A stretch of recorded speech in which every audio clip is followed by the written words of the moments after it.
एक लंगड़ी लड़की रास्ते से जा रही थी। इसी वक्त एक लड़का आकर उससे कहा, दीदी माही ट्रेड का ऑफिस किधर है? लड़की जैसे ही पता बताने के लिए हाथ उठाई, वो लड़का उस लड़की का क्रच फेंक कर बैग लेकर भाग जाता है। तभी वो लड़की कहती है, अरे भैया ये आप क्या कर रहे हो? मुझे मेरा बैग लौटा दीजिए। वो लड़का बैग लेकर बाइक पे चढ़कर चला जाता है। लड़की चीख कर चिल्लाती रही, अरे मेरा बैग देकर जाइए, कोई है? देखिए ना, मेरा बैग लेकर वो भाग रहा है। पीछे से राजू उसकी क्रच उठाकर कहता है, क्या हुआ दीदी? लड़की कहती है, देखिए ना, मेरा बैग लेकर चला गया है। बैग में मेरा ऑफिस का फाइल, पर्स सब कुछ है। मेरी पैर टूटी हुई है, मैं नहीं जा सकती, प्लीज मेरा बैग ला दीजिए। राजू कहता है, अभी कैसे लाऊं मैं आपका बैग?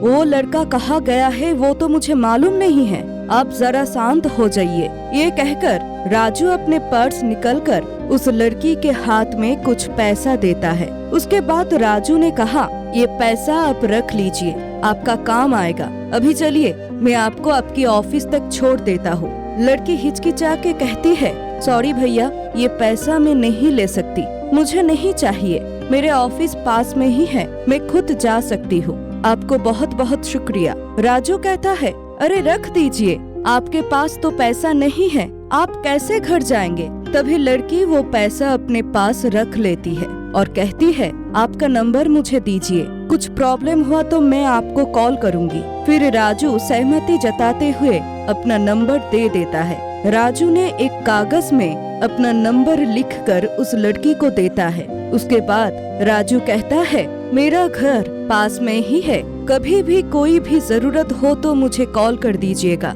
ये कहकर राजू उधर से चला जाता है और लड़की भी अपने ऑफिस में चली जाती है। ऑफिस जाते ही उसकी बॉस उससे कहता है, क्या बात है, आज भी इतना लेट क्यों हुआ? अब क्या नया एक्सक्यूज है महारानी? तब लड़की कहती है, सर रास्ते से एक चोर मेरा बैग छीनकर ले गया है, मेरा सब कुछ लेकर भाग गया है। सर बस आज के लिए माफ कर दीजिए मुझे, दोबारा ऐसा नहीं होगा। सर ने कहा, अब अक्सर ही लेट आते हो और एक के बाद एक एक्सक्यूज देते हो, आज के लिए आप घर चले जाइए। आज का पेमेंट आपके सैलरी से कट लिया जाएगा और अगले दिन से अगर आप लेट हो जाते हो तो ऑफिस आने का ही कोई जरूरत नहीं है। तब वो लड़की दुखी होकर कहती है, सर बस आज के लिए मुझे माफ कर दीजिए, मैं शारीरिक रूप से लाचार हूँ, घर पे मेरी बीमार बाप है, उनका इलाज करवाना पड़ता है, ऊपर से मेरा बैग चोरी हो गया है, मेरा फोन, पैसा सब कुछ चला गया,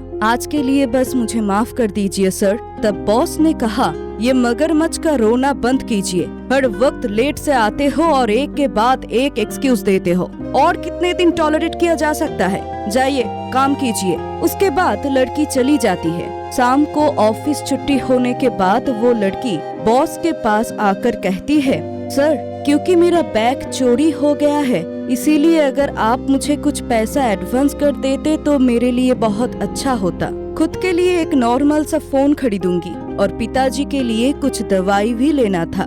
बॉस ने कहा, आपको शर्म नहीं आती? एक तो आप लेट से आते हो, ऊपर से एडवांस भी मांगते हो। खाने क्या दिया आपको? तो सोने का जल्दी है, एडवांस नहीं मिलेगा, अभी इधर से चले जाइए। फिर लड़की रिक्वेस्ट करके कहती है, प्लीज सर, मैं तो आपका एम्प्लॉय हूँ, अगर आप हमारे तकलीफ नहीं देखेंगे तो और कौन देखेंगे? हम लोग तो आपका प्रॉब्लम देखते हैं। बॉस ने गुस्सा होकर कहा, अरे तुम अपाहिज, क्या मेरा प्रॉब्लम देखोगी तुम तो? इसके बाद बॉस और कुछ नहीं कह पाया, सीने में हाथ देकर दर्द से चीख उठा। लड़की ने कहा, सर क्या हुआ आपको? बॉस ने कहा, सीने में दर्द हो रहा है, ऑफिस में और कौन कौन है, जल्दी बुलाओ किसी को। लड़की ने कहा, सर ऑफिस में तो और कोई नहीं है, आपको क्या ज्यादा तकलीफ हो रहा है सर? कोई दवाई है आपके पास?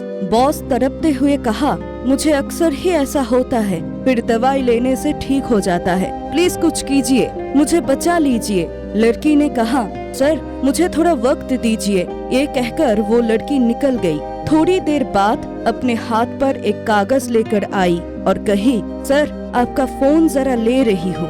ये कहकर वो लड़की सुबह की उस लड़के को कॉल लगाई और रिसीव करने के साथ साथ वो लड़की कही, भैया मैं सुबह की वो लड़की हूँ, मेरे बॉस बहुत बीमार पड़ गया है। उसके बाद अपने बॉस के ओर देखकर कही, सर दवाई का नाम क्या है?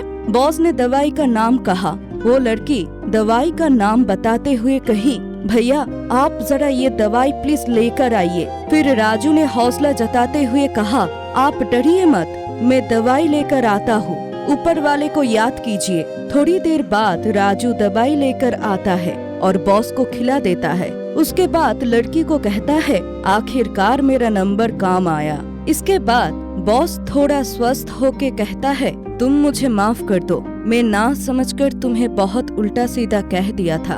असल में हम सब एक दूसरे के लिए ही बने हैं। कोई एक मुसीबत में पड़ जाए तो दूसरा मदद के लिए अपना हाथ बढ़ा देता है। तुमको अपमानित करके मैंने बहुत बड़ी गलती किया है और देखो ऊपर वाले ने तुरंत ही वो मुझे समझा दिया। लड़की ने सर झुका के कही, सर ये तो मेरी ड्यूटी है। बॉस ने कहा, तुम्हारे पैर में दिक्कत है इसीलिए ऑफिस लेट से आती हो।